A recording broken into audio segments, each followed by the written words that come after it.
নারীদের হৃদয় কিন্তু খুব কোমল। নারীদেরকে আপনি সহজে খুশি করতে পারবেন, খুব সহজে। বিশ্বনবী তাদেরকে বলেছেন রিফকাম বিল কাওয়ারিদ, নারীদের সাথে কোমল আচরণ করো। নারীদের সাথে কঠিন হলে ওনারা রেগে যাবে, আর নরম হলে গলে যাবে। সুবহানাল্লাহ পড়ে।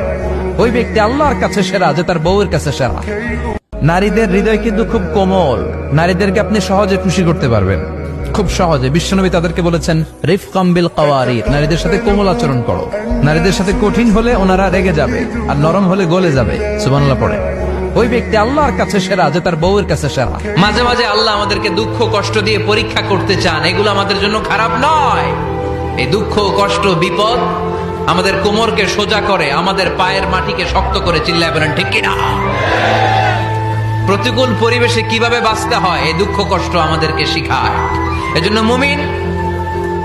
মুমিন বান্দার বৈশিষ্ট্য হচ্ছে দুঃখ কষ্ট বেদনা জ্বালা এগুলোতে সে আপসেট হয় না, সে হাল ছেড়ে দেয় না, সে ভরসা রাখে একজনের উপর। চিল্লায় বলতে হবে তিনি কে?